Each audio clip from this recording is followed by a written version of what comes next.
मसीह के नाम का धन्यवाद उसके अनुग्रह के लिए जो आज हम सबको मिला है कि हम मिलकर एक बार फिर से अपने यीशु मसीह को, जिसको हम बहुत प्यार करते हैं, हम उसकी आराधना करें, उसकी स्तुति करें। सो आइए प्रार्थना के साथ अपने दिलों को तैयार करें और यीशु मसीह का अपने मध्य में स्वागत करें। प्रभु हम आपको बहुत बहुत धन्यवाद देते हैं और हमारे पास अनेकों कारण हैं आपको थैंक यू कहने के, लेकिन विशेष प्रभु हम आपको थैंक यू कहते हैं आपके सलीब के लिए, आपके क्रूस के उस प्यार के लिए प्रभु, जिसमें हम सब प्रकाशित हुए हैं प्रभु, जिसमें हमें हर दिन की ताकत मिलती है, जिसमें हमें वो दृढ़ भरोसा है प्रभु कि चाहे टाइम्स कैसे भी क्यों ना हो, लेकिन हम आपके हाथों में सुरक्षित हैं। और आज तक आपने हम सबको, पूरी कलीसिया को संभाल कर रखा है। आपको बहुत बहुत धन्यवाद प्रभु जी।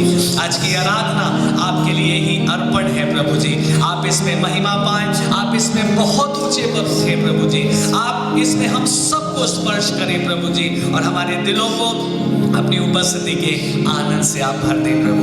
धन्यवाद हमारी दुआ सुनने के लिए यीशु मसीह के नाम से मांगते हैं, आमीन आमीन। आइए मिलकर उस बहुत पुराने गीत को गाएं, हम सबको आता है, यहोवा चरवाहा मेरा।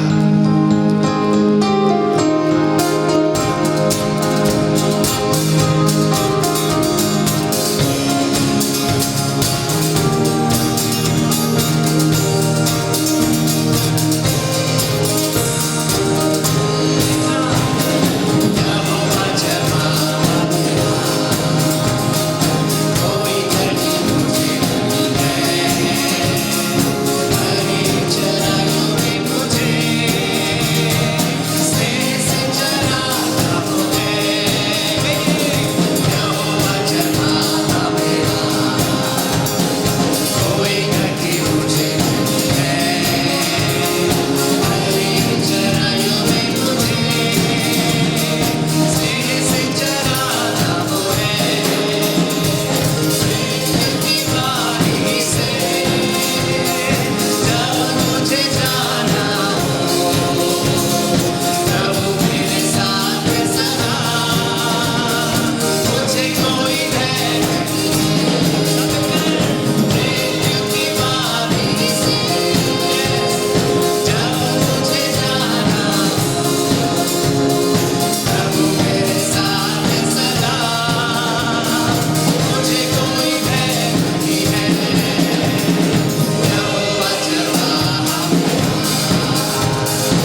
है प्रभु जी, ये आपका जिंदा वचन है प्रभु। जब आपने कहा मैं तेरे सिर पर तेल मलूंगा, मैं तेरे शत्रुओं के सामने तेरे लिए मेज बिछाऊंगा। और आज हम भी दाऊद के समान कहना चाहते हैं प्रभु, मेरा कटोरा उमड़ रहा है, माय कप रन्स ओवर। मेरा कटोरा उमड़ रहा है, मेरा कटोरा उमड़ रहा है। उस जॉय से मेरा कटोरा उमड़ रहा है, उस ताकत से मेरा कटोरा उमड़ रहा है, क्योंकि अभिषेक के द्वारा हर एक जुआ तोड़ा गया है। प्रभु धन्यवाद, प्रभु धन्यवाद, धन्यवाद प्रभु, धन्यवाद धन्यवाद। हम कहते हैं प्रभु, मौत की वादी में भी तू हमारे संग है प्रभु जी। तेरे सोटे और तेरी लाठी से हमको शांति मिलती है प्रभु, और निश्चय करुणा और भलाई जीवन भर मेरे साथ साथ बनी रहेगी, और मैं यहोवा के धाम में सर्वदा वास करने पाऊंगा। आइए उसकी स्तुति करें, उसकी महिमा करें, वो योग्य है। Thank you Jesus, thank you Jesus.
उपस्थिति में जो आपके घरों में भरी हुई है, आनंदित हो।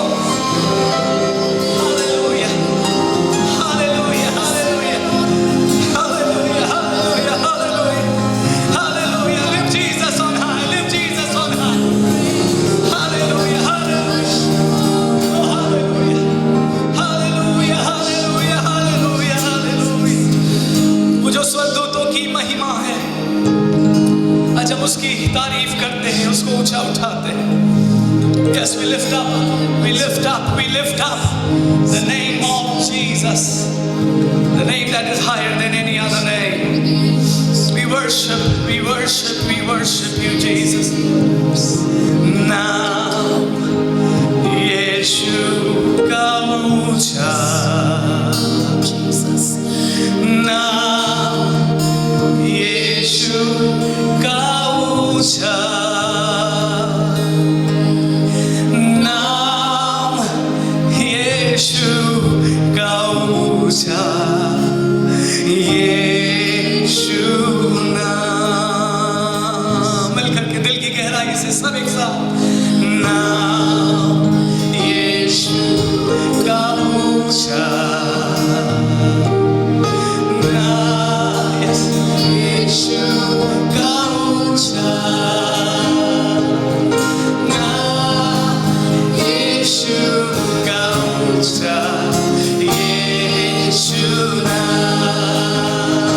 तेरे नाम में है चंगाई, तेरे नाम में है रिहाई, तेरे नाम में है भलाई, यीशु नाम।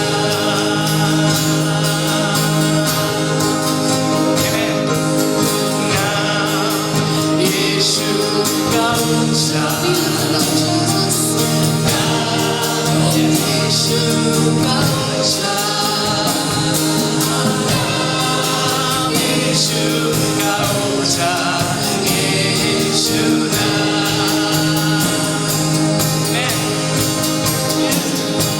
नाम यीशु का ऊंचा, नाम यीशु का ऊंचा, नाम यीशु का ऊंचा, यीशु नाम। मिलकर के कहिए, तेरे नाम में है चंगाई, तेरे नाम में है रिहाई, तेरे नाम में है भलाई, यीशु नाम। एक बार फिर से, तेरे नाम में है चंगाई, तेरे नाम में है रिहाई, तेरे नाम में है भलाई, यीशु नाम। एक आखिरी बार सब मिलकर के, नाम यीशु का ऊंचा, नाम यीशु का ऊंचा, नाम यीशु का ऊंचा, नाम यीशु का ऊंचा, यीशु नाम। नाम यीशु का ऊंचा, नाम यीशु का ऊंचा, नाम यीशु का ऊंचा, यीशु नाम। नाम यीशु का ऊंचा, नाम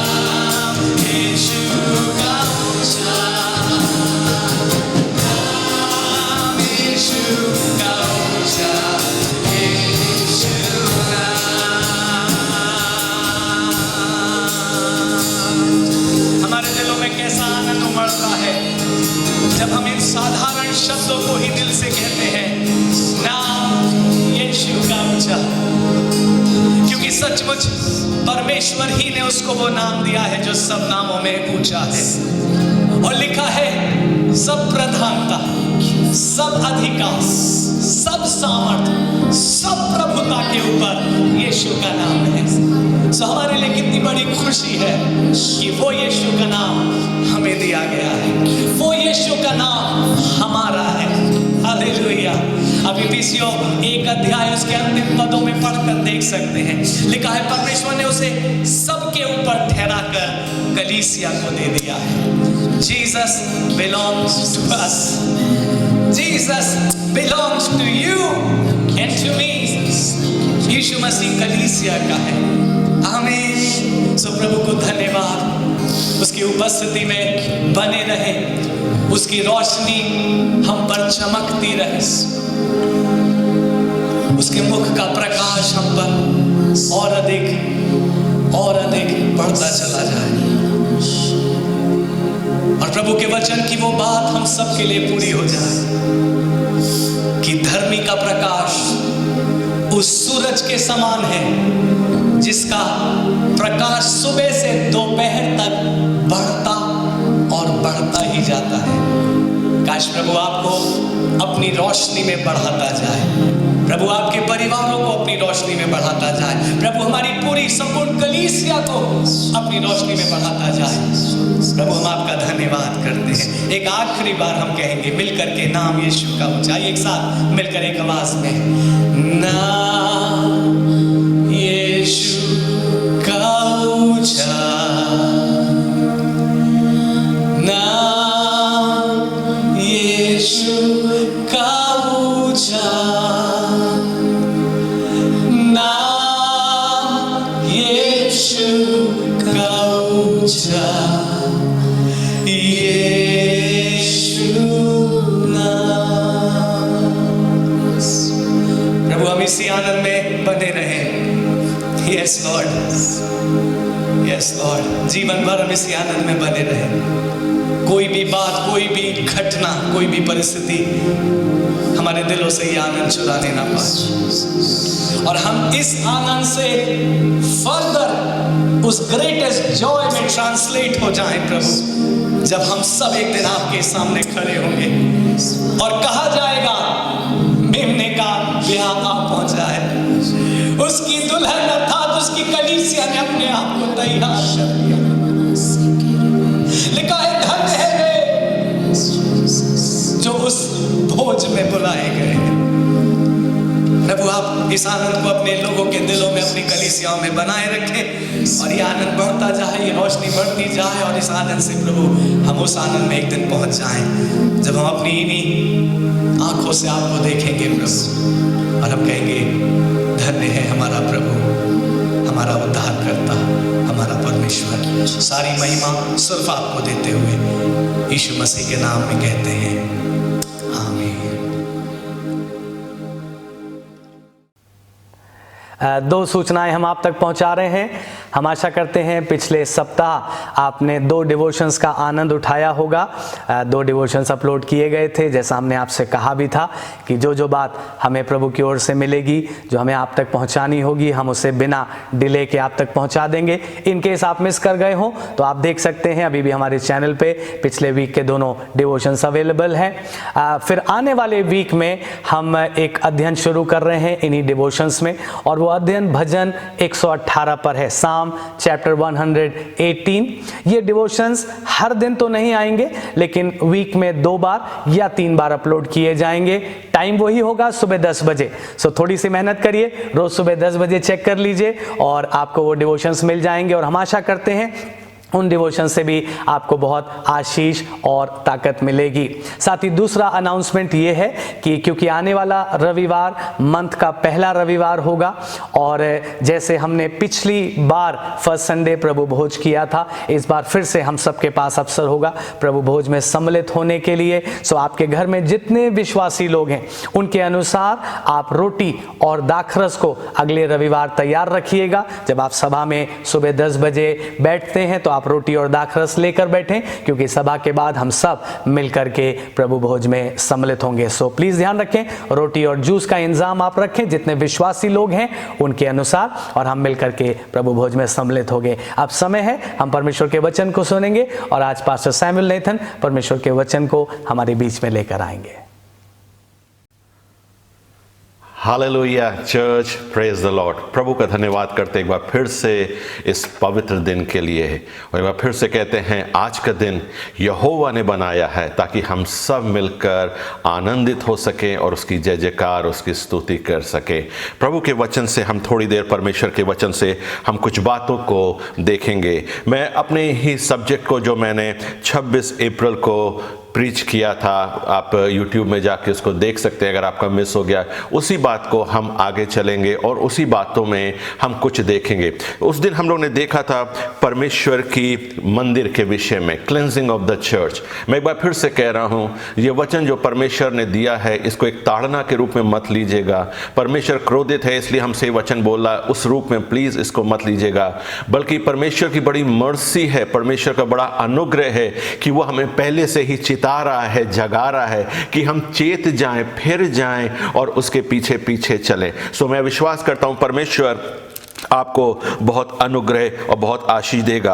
हम देखेंगे परमेश्वर के वचन में से, अगर हमने उस दिन भी देखा था और आज भी देखेंगे, मत्ती उसका 21वां अध्याय, मैथ्यू 21, 12 और 13। ये वो स्थान है जहाँ पे यीशु मसीह यरूशलेम में मंदिर में प्रवेश कर रहा है, और प्रवेश करने के बाद यीशु मसीह के बारे में ऐसा लिखा है, उसने मंदिर में देखा कि मंदिर में गलत कार्य हो रहा था और यीशु मसीह ने वहाँ पे लोगों को घुड़का, यीशु मसीह ने लोगों को डांटा। और बाइबल कहती है, ऐसा कहती है, Jesus entered the temple court and drove out all who were buying and selling. यीशु मसीह मंदिर में प्रवेश करता है और जितने लोग वहां पर व्यापार कर रहे थे, जितने लोग परमेश्वर के वचन, या ऐसा बोला जाए परमेश्वर के मंदिर में, परमेश्वर की जगह पर व्यापार कर रहे थे, लेन देन कर रहे थे, गलत कार्य कर रहे थे, उन सभी लोगों को यीशु मसीह ने निकाल दिया। उन सभी लोगों को यीशु मसीह ने मंदिर के बाहर कर दिया। मुझे ऐसा बोलने में अगर बोलूं मैं तो गलत नहीं होगा, वो लोग आराधना करने आए थे, वो लोग बलिदान चढ़ाने आए थे, वो लोग परमेश्वर के वेदी पे सैक्रिफाइसेस को लेकर आए थे, लेकिन परमेश्वर के पुत्र यीशु मसीह ने उनको मंदिर से बाहर निकाल दिया और वो अपनी सैक्रिफाइसेस ऑल्टर तक नहीं ले जा पाए। ड्रोव आउट, इस शब्द के ऊपर हम थोड़ी देर परमेश्वर के वचन से देखेंगे। परमेश्वर के पुत्र ने लोगों को मंदिर से निकाल दिया, वो जो मंदिर में लेन देन कर रहे थे। और अगर हम पढ़ें जॉन दूसरा हिस्सा, यूहन्ना उसका दूसरी आयत, जॉन चैप्टर 2, और हम इसकी 14 आयत से पढ़ें, उस मंदिर में उसने मंदिर में बैल, भेड़ और कबूतर को बेचने वालों को, सर्राफों को बैठा हुआ पाया। तब उसने रस्सी का कोड़ा बनाकर सब भेड़ों और बैलों और मंदिर से निकाल दिया, बैलों को मंदिर से निकाल दिया, सब लोगों को मंदिर से निकाल दिया। ये दूसरी जगह है जहां यीशु मसीह चर्च की क्लेंजिंग कर रहा है। अगर आप यीशु मसीह की मिनिस्ट्री के बारे में देखें, स्टार्टिंग ऑफ हिज मिनिस्ट्री जो जॉन में लिखी है, और आखिरी टाइम जो यरूशलेम में प्रवेश कर रहा है, जो अभी हमने मत्ती में देखा, दो हिस्सों में यीशु मसीह मंदिर में प्रवेश कर रहा है। और बार भी मंदिर गया, लेकिन ये अपनी स्टार्टिंग और एंडिंग टाइम ऑफ मिनिस्ट्री है जहां यीशु मसीह मंदिर में प्रवेश कर रहा है, और दोनों जगह वो ऐसे लोगों को मंदिर से निकाल दे रहा है, ड्रोव आउट कर रहा है जो मंदिर में लेन देन व्यापार कर रहे थे। Drove out. अगर आप उत्पत्ति उसका 3रा अध्याय उसकी 4थी आयत पढ़ें, वहां पे लिखा है, परमेश्वर ने मनुष्य को अदन की वाटिका से बाहर निकाल दिया। He drove out the man out। परमेश्वर ने आदम हव्वा के लिए एक जगह रखी थी, और हम सब जानते हैं आदम हव्वा की कहानी। परमेश्वर ने उन दोनों को बाहर निकाल दिया। लेकिन एक बाइबल में एक हिस्से को देखेंगे, बाइबल में बहुत सी जगह, बहुत से हिस्सा है, लेकिन हम समय को ध्यान रखते हुए बाइबल में एक जगह देखेंगे, और हम खोलें दूसरा इतिहास, 2 क्रॉनिकल्स दूसरा इतिहास, सेकेंड क्रॉनिकल्स, ये वो जगह है जहां परमेश्वर का वचन उज्जिया राजा के विषय में कुछ कहता है। अगर आप दूसरा इतिहास और इसकी 26वीं आयत को खोलें, दूसरा इतिहास और उसकी 26वीं आयत, और परमेश्वर के वचन, परमेश्वर उज्जिया राजा के विषय में ऐसा लिखता है, या बोला जाए उज्जिया राजा की टेस्टिमनी है। और अपने 4th वर्स, असिया किया करता था वैसा ही वो भी किया जो यहोवा की दृष्टि में ठीक था। जकरिया के दिनों में जो परमेश्वर के दर्शन के विषय में समझ रखता था, वो परमेश्वर की खोज में लगा रहता था। जब तक वो यहोवा की खोज में लगा रहा तब तक परमेश्वर ने उसको आशीष दी, उसको सफलता दिया। उज्जिया परमेश्वर की खोज में लगा रहा, और जब तक वो परमेश्वर की खोज में लगा रहा, परमेश्वर ने उसे आशीष दी, परमेश्वर ने उसको सफलता दी, परमेश्वर ने उसे कीर्तिवान बना दिया, परमेश्वर ने उसे सामर्थी बना दिया। वो अपने सारे युद्धों को जीत रहा था, फाइनेंशियली वो ग्रो कर रहा था, स्पिरिचुअली वो ग्रो कर रहा था। परमेश्वर, बाइबल यहां तक गवाही देती है, परमेश्वर की अद्भुत सहायता उज्जिया राजा के पास थी। He was a blessed man, और परमेश्वर उसकी सहायता और उसको आशीष दे रहा था। लेकिन अगर हम परमेश्वर के वचन से उज्जिया राजा के विषय में पढ़ें, इसकी 18वीं आयत में ऐसा लिखा, या 17वीं आयत से हम पढ़ेंगे, अजरिया याजक उसके बाद भीतर गया और उसके संग यहोवा के 80 याजक भी जो वीर थे गए। उन्होंने उज्जिया राजा का सामना करके उससे कहा, हे उज्जिया, यहोवा के लिए धूप जलाना तेरा काम नहीं, हारून की संतान अर्थात उन याजकों का ही काम है जो धूप जलाने के लिए पवित्र किए गए हैं। उज्जिया राजा मंदिर में जाता है, और मंदिर में जाके जो मंदिर के रिचुअल्स थे वो करना चाहता है। लेकिन तभी एक प्रीस्ट इसके पीछे जाता है, याजक उसके पीछे जाता है और उज्जिया राजा को वार्न करता है, और उज्जिया राजा से कहता है, राजा ये काम करना आपके लिए उचित नहीं है, आप इसके लिए अपॉइंट नहीं किए गए हैं, परमेश्वर ने इस कार्य करने के लिए आपको अनॉइंट नहीं किया है। You don't fix to do this work, आप ये काम नहीं कर सकते, आप बाहर जाइए। लेकिन बाइबल कहती है उज्जिया राजा क्रोधित हो गया, उज्जिया राजा पर इन लोगों के ऊपर क्रोधित हो गया, और उज्जिया राजा के ऊपर परमेश्वर का न्याय आया। बाइबल ऐसा बताती है, अगर इसके आगे के हिस्सों को पढ़ें और आगे पढ़ते चले जाएं, 21वीं आयत में ऐसा लिखा है, उज्जिया राजा मरने के दिन तक कोढ़ी रहा, और कोढ़ के कारण अलग एक घर में रहता था, यहोवा के भवन में जाने ना पाता था। God drove him out from his presence. परमेश्वर ने उसे अपनी उपस्थिति से निकाला, और कब तक निकाला? जब तक वो जीवित रहा। विश्वासियों, कई बार हम वो कुछ सब करने लग जाते हैं जिन कार्यों के लिए परमेश्वर ने हमें चुना नहीं है। उज्जिया राजा को परमेश्वर ने राजा बनने के लिए चुना था, याजक बनने के लिए नहीं। He had a call to be a king. कई बार हम परमेश्वर की एक आयत को लेते हैं, और एक आयत को लेके हम परमेश्वर की जो चाहे वो सेवा करने लग जाते हैं। हम लोग एक आयत को लेते हैं, मैं चाहता हूं आप पढ़ लें, फिलिपियंस 4:13, फिलिपियो 4:13, वहां लिखा है, for I can do everything through Christ Jesus who gives me strength. हम यीशु मसीह में सब कुछ कर सकते हैं जो हमें सामर्थ्य देता है। और हम इस एक वर्ड्स को पकड़ते हैं, और एक वर्ड्स को पकड़ के हम सब कुछ करने लग जाते हैं जिसके लिए हमें बुलाया गया है, चाहे नहीं भी बुलाया गया है।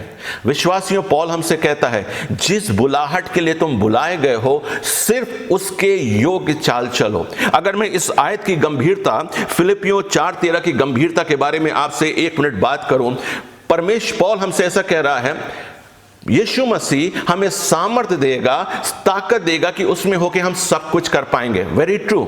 लेकिन वो ताकत हमें उस काम के लिए देगा जिस काम के लिए उसने मुझे और आपको बुलाया है। यीशु मसीह ने उज्जिया को राजा बनने के लिए बुलाया था, इसलिए परमेश्वर उज्जिया को राजा के क्षेत्र में आशीष दे रहा था, सामर्थ्य दे रहा था, ताकत दे रहा था। लेकिन जिस घड़ी उज्जिया का मन फूला, जिस घड़ी उज्जिया बिगड़ गया, जिस घड़ी उज्जिया ने सोचा मैं मंदिर के कार्य भी करूंगा, उस घड़ी परमेश्वर का क्रोध उज्जिया के पर भड़का, और उज्जियाह को बाहर निकाल दिया गया। आज बहुत से लोग बहुत सी सेवाएं कर रहे हैं जिसके लिए उन्हें बुलाया नहीं गया है, जिसके लिए उन्हें चुना नहीं गया है। If you have not been called, you have not been anointed. अगर आपको बुलाया नहीं गया है, उस बुलाहट के लिए आप अभिषेक भी नहीं किए गए हैंगे। जिस कार्य के लिए परमेश्वर ने आपको बुलाया है, उस कार्य के लिए परमेश्वर ने आपको अभिषेक किया है। और उस दर्शन में, उस बुलाहट में, उस काम में जब आप आगे चलेंगे, तब यीशु मसीह की सामर्थ में आप सब कुछ कर सकेंगे। सब हम नहीं कर सकते, लेकिन जिस बुलाहट में बुलाया गया है,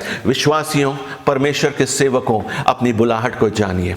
हमें परमेश्वर ने बुलाया ताकि हम उसके पीछे पीछे चल सकें। हमें परमेश्वर ने बुलाया ताकि हम उसकी आराधना कर सकें। हमें परमेश्वर ने बुलाया ताकि हम उसकी पवित्रता के खोजी हो सकें। ओ, हमें परमेश्वर ने बुलाया है ताकि उसके स्वरूप और उसकी समानता में होकर चल सकें। हम अपनी बुलाहट में चलना बहुत जरूरी है। उज्जियाह राजा परमेश्वर की बुलाहट से जब बाहर होकर काम करने लगा, उसे परमेश्वर की उपस्थिति से निकाल दिया, उसे परमेश्वर की उपस्थिति से बाहर कर दिया। आज विश्वासियों, हम परमेश्वर के वचन से देख रहे हैं एक चर्च के बारे में, और बाइबल ऐसा कहती है, अगर आप आगे के हिस्सों में पढ़ेंगे, जब यीशु मसीह मंदिर में प्रवेश कर रहा है, यीशु मसीह मंदिर के अंदर जा रहा है, वो मंदिर के अंदर करप्शन को देख रहा है। वो देख रहा है ये लोग लेन देन कर रहे हैं। This is a place of sacrifice. ये वो जगह है जहां हम परमेश्वर को भेंट दे रहे हैं, हम परमेश्वर को धन्यवाद दे रहे हैं, हम परमेश्वर की स्तुति करते हैं, लेकिन इन लोगों ने देने की बजाय ये सब ले रहे हैं। बाइबल कहती है लेने से देना भला है। मंदिर वो स्थान है जहां हम परमेश्वर को अपना जीवन देते हैं, जहां हम परमेश्वर को अपनी भेंटें देते हैं। लेकिन अगर हम लालच में सिर्फ पाने की खोज में जा रहे हैं, लालच में सिर्फ प्राप्त करने की खोज में जा रहे हैं, तो then God will drive us out. परमेश्वर हमें अपनी उपस्थिति से बाहर कर देगा। मैं फिर आपसे कहना चाह रहा हूं, प्लीज इस वचन को बड़े अनुग्रह में सुनिए, और ये परमेश्वर का अनुग्रह का वचन है ताकि हम परमेश्वर में बदलते चले जाएं, परमेश्वर में परिवर्तित होते जाएं। उज्जियाह राजा ने गलती करी, जिस कार्य के लिए उसे नहीं बुलाया गया था, वो कार्य उसने करना शुरू किया और परमेश्वर का दंड उसके ऊपर आ गया। चर्च नहीं जाना एक अलग बात है, लेकिन चर्च जाने ना देना वो एक अलग बात है। हम चर्च जाएं वो एक अलग बात है, लेकिन चर्च जाएं और परमेश्वर की उपस्थिति का अनुभव नहीं करें वो एकदम अलग बात है। हम चर्च जाएं, परमेश्वर का वचन सुने, वो एक बात है, लेकिन हम चर्च जाएं और परमेश्वर का वचन सुनने के बाद वो वचन हमें कायल ना करे, वो वचन हमें परिवर्तित ना करे, वो वचन हमें पवित्र ना बनाए, वो एक अलग बात है। और परमेश्वर का पुत्र यीशु मसीह आज यही बात चाहता है, हम इस मंदिर को साफ करें, इस मंदिर की देखभाल करें ताकि ये मंदिर पवित्र हो सके। आइए हम परमेश्वर के वचन से यूहन्ना उसका दूसरा अध्याय, जॉन चैप्टर 2, यूहन्ना उसका दूसरा अध्याय 13 और 14 आयत पढ़ते हैं। यहूदियों का फसह का पर्व निकट था और यीशु यरूशलेम को गया। उसने मंदिर में बैल, भेड़ और कबूतर के बेचने वालों और सर्राफों को बैठा हुआ पाया। तब उसने रस्सी का कोड़ा बनाकर सब भेड़ों और बैलों और मंदिरों से निकाल दिया। परमेश्वर का वचन, यीशु मसीह यहाँ पे क्या कर रहा है? यहाँ पे दो किस्म के लोगों को, या ऐसा बोला जाए 3 किस्म के लोगों को मंदिर से बाहर निकाल रहा। पहले 2 लोग जो लेन देन का कार्य कर रहे थे, दूसरे वो लोग सर्राफा वाले अर्थात मनी एक्सचेंज करने वाले, वो लोग जो थे वहां पे बैठ के व्यापार का काम कर रहे थे। और ये सब देखकर यीशु मसीह के हृदय में दुख हुआ और उसने वहां पर कोड़े उठाए और उन्हें बाहर निकालना शुरू कर दिया। ये फसह का टाइम है, ये फेस्टिवल टाइम है। यीशु मसीह मंदिर में जा रहा है, इस एक्सपेक्टेशन से जा रहा है लोग फसह के पर्व की तैयारी कर रहे होंगे। वो तैयारी तो कर रहे थे, वहां बलिदान की भी चीजें थी, वहां लोग भी थे, लेकिन उनके हृदय फसह के पर्व के लिए तैयार नहीं थे। फसह का पर्व आज हम होली कम्युनियन या लॉर्ड्स टेबल में या प्रभु भोज में उसे मनाते हैं। वो प्रभु भोज के लिए तो आए, वो फसह का पर्व मनाने तो आए, लेकिन वो शारीरिक रूप में सब तैयारियां थी, मेमना भी था, बलिदान करने की जगह पे थी, बट उनके दिल उस फसह के पर्व को मनाने के लिए पूर्ण रूप से तैयार नहीं थे। और यीशु मसीह ने उनके हृदय को देखा यीशु मसीह ने उनके जीवनों को देखा और यीशु मसीह वो देखकर क्रोधित हुआ। वो उसे अच्छा नहीं लगा।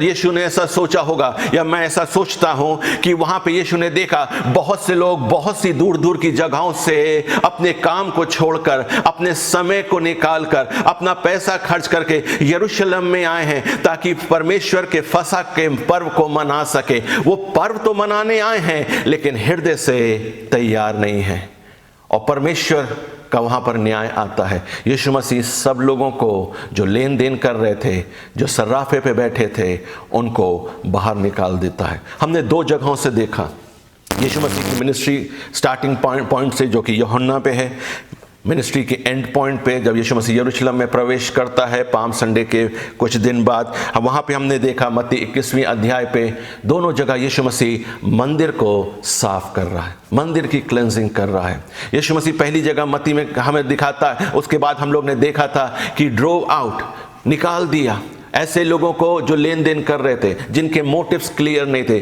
जिनकी बोला जाए जो सच्चे हृदय से परमेश्वर के पीछे नहीं चल रहे थे। और यहाँ पर भी हम देख रहे हैं यीशु मसीह ऐसे लोगों को निकाल रहा है जिनके हृदय पर्व में आने के लिए साफ नहीं है।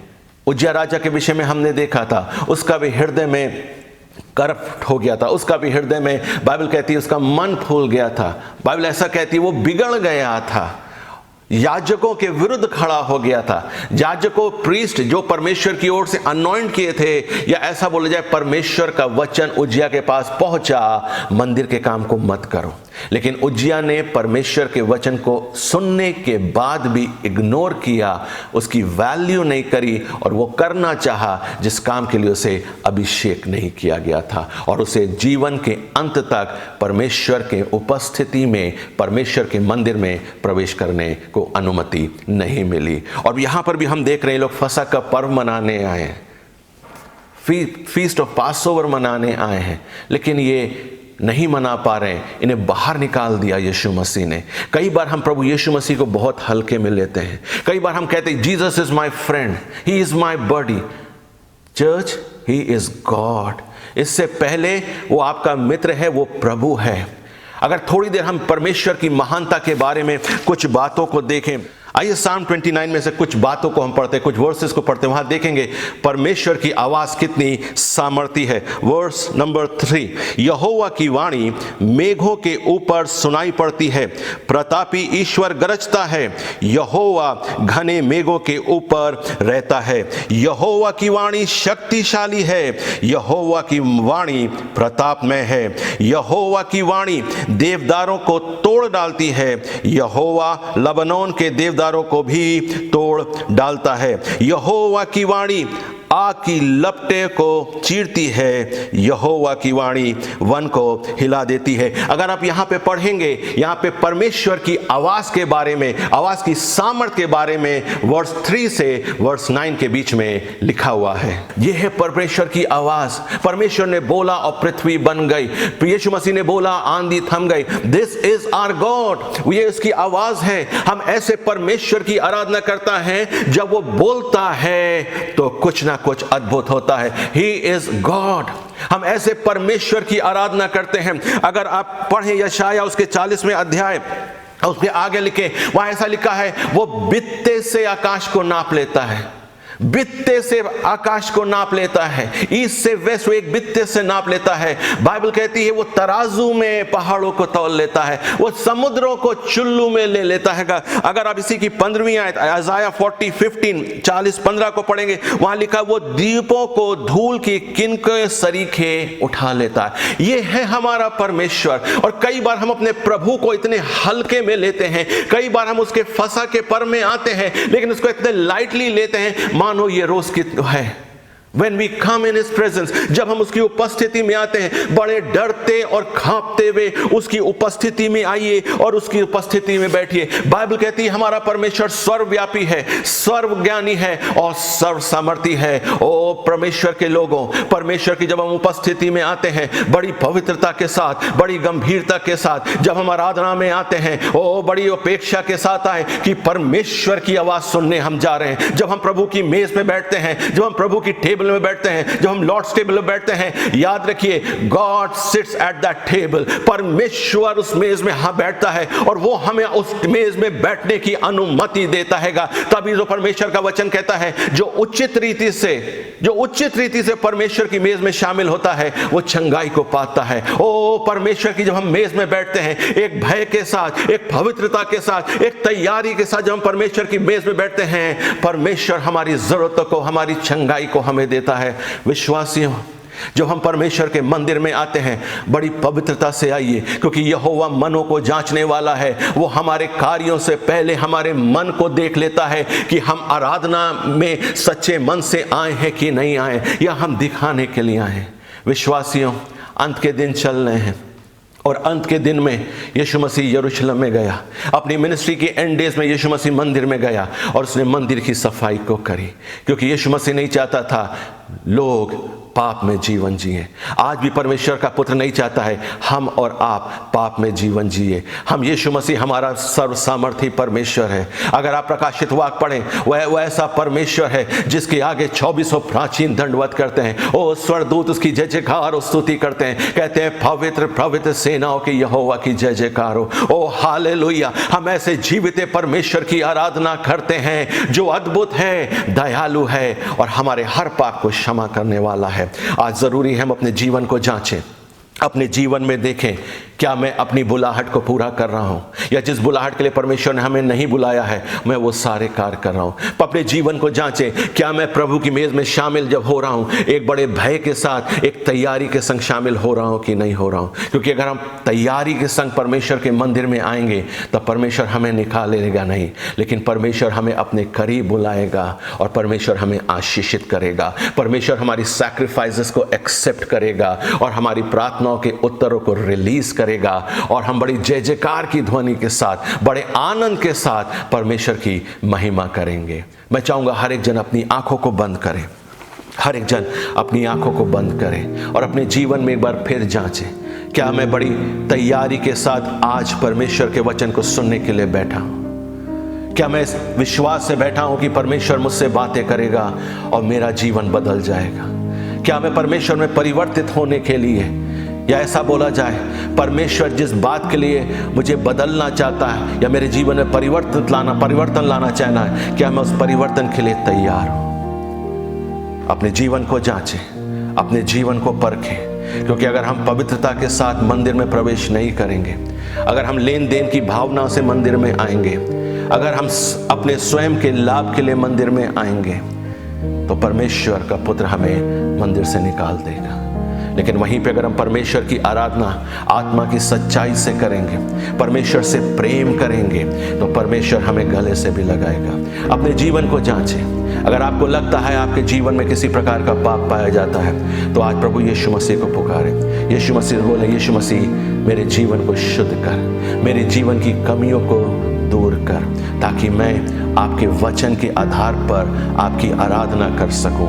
मैं जो पवित्र आत्मा का मंदिर हूं, मेरे जीवन में हर प्रकार का लेन देन जाता रहे। इस जीवन से वो सारे बात चले जाए जिस बात के लिए आपने मुझे नहीं बुलाया, लेकिन मेरे जीवन में से वही बातें पाई जाए और मैं वही कार्यों को करूं जिस कार्य को करने के लिए आपने मुझे बुलाया है और मेरा अभिषेक भी किया है। पिता परमेश्वर, यीशु मसीह के नाम से मैं हर एक वचन के सुनने वालों को आशीष बोलता हूं और मैं प्रार्थना करता हूं हमारे जीवन पवित्र बने, हम और यीशु मसीह आपके पीछे पीछे चलने वाले हो सके, हम और वचन को सुनने वाले, पढ़ने वाले और वचन के आधार पर अपने जीवन को ले चले। पिता परमेश्वर, हम सबों के ऊपर अनुग्रह हो, हम सबों के ऊपर विशेष दया हो।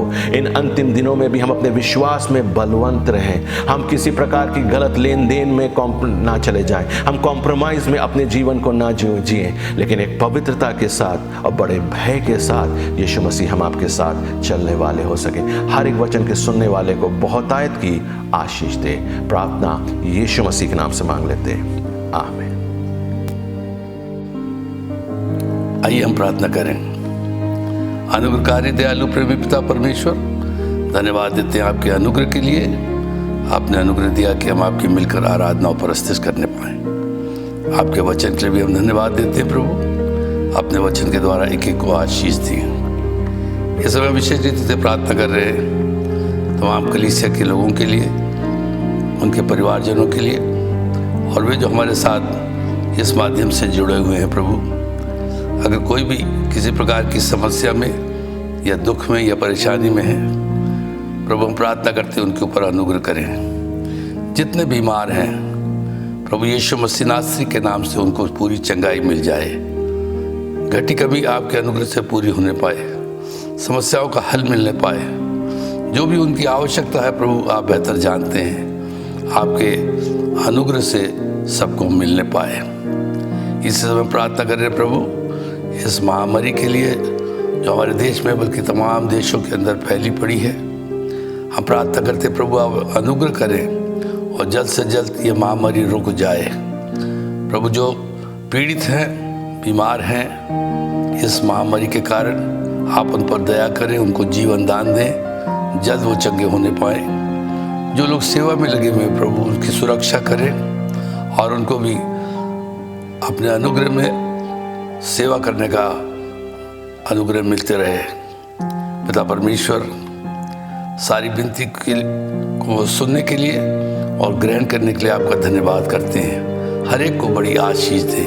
प्रार्थना प्रभु यीशु मसीह के नाम से मांगते हैं, सुन और कबूल कर ले, आमीन। हमारे प्रभु यीशु मसीह का अनुग्रह, परमेश्वर पिता का प्रेम और पवित्र आत्मा की सहभागिता आपसे लेकर हमेशा तक हम सबों के साथ होती रहे, आमीन।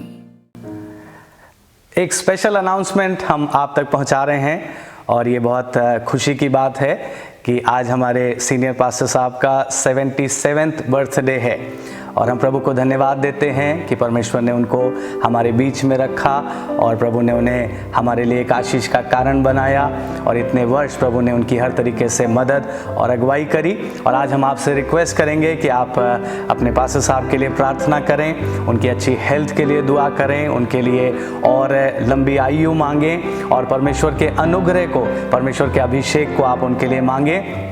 और आप चाहें तो आप उन्हें अपनी ग्रीटिंग्स, अपनी विशेस भी भेज सकते हैं। सो ये बहुत खुशी की बात है। हम ये भी याद करते हैं कि उन्होंने अपने बहुत वर्ष कलीसिया की सेवकाई के लिए दिया है। 1964 में उन्होंने कलीसिया को एक सदस्य के रूप में ज्वाइन किया जब उनका उद्धार इसी कलीसिया में हुआ, हमारे फाउंडर पास्टर रेवरेंड BM चंद की सेवकाई के द्वारा। और फिर उन्हीं की सेवकाई में उनके साथ वो प्रभु की सेवा में आए और उन्होंने उनके साथ मिलकर अपनी सेवा कलीसिया को और प्रभु को देना शुरू किया और बहुत वर्ष, मोर देन 50 years वो कलीसिया के साथ हर प्रकार से वफादार रहे हैं। और पिछले 30 वर्ष लगभग हमारे फाउंडर पास्टर के प्रभु के पास जाने के बाद से वो सीनियर पास्टर हैं और बहुत वफादारी के साथ उन्होंने परमेश्वर की और कलीसिया की सेवा करी है। और हम सब दिल से आज उनको बधाई देते हैं उनके इस बर्थडे के दिन। और आइए क्यों ना मिल करके हम सब उनके लिए प्रार्थना करें और प्रभु की आशीष, प्रभु की दया को उनके जीवन के लिए मांगें। मेरे साथ मिलिए और मिलकर आइए हम उनके लिए प्रार्थना करें। प्रभु यीशु मसीह, हम आपको धन्यवाद देते हैं। प्रभु, ये आपकी बहुत बड़ी आशीष है कि आपने एक अच्छे अगुवे को हमारे बीच में रखा है प्रभु जी, और उनके द्वारा प्रभु आपने हमको बहुत सारी आशीषें दी हैं। प्रभु, उनके जीवन के द्वारा आपने अपनी सेवकाई ली, आपने अपनी महिमा ली प्रभु जी, और बीते 77 वर्ष प्रभु आपने उनको संभाला है। और हम सब मिलकर प्रभु उस बात के लिए आपको बहुत बहुत धन्यवाद देते हैं। साथ ही हम मिलकर उनके लिए बड़ी आशीष को मांगते हैं, हम उनके लिए दीर्घायु को मांगते हैं, हम उनके लिए अच्छे स्वास्थ्य को मांगते हैं, हम उनके लिए बहुत से और फ्रूटफुल ईयर्स को मांगते हैं प्रभु जी। हम सब एक मन होकर दुआ करते हैं कि आपका पवित्र अभिषेक उनके जीवन के ऊपर और अधिक बढ़ता चला जाए, ताकि उनके आने वाले वर्ष उनके बीते वर्षों से ज्यादा ग्लोरियस हों प्रभु जी। उनके आने वाले समय प्रभु जी आपकी सेवकाई में और अधिक उपयोग हो सके प्रभु जी, और उनके जीवन से आपको बड़ी महिमा और आदर मिल सके प्रभु। सो हम आपको धन्यवाद देते हैं उनके जीवन के लिए। हम धन्यवाद देते प्रभु उन आशीषों के लिए जो आपने उनको दी और उनके द्वारा कलीसिया को दी और बहुत से अन्य लोगों को दी प्रभु जी। हम उस बात के लिए आपको बहुत बहुत धन्यवाद देते हैं प्रभु। धन्यवाद हमारी दुआ को सुनने के लिए। उद्धारकर्ता यीशु मसीह के नाम में होकर मांगते हैं, आमीन।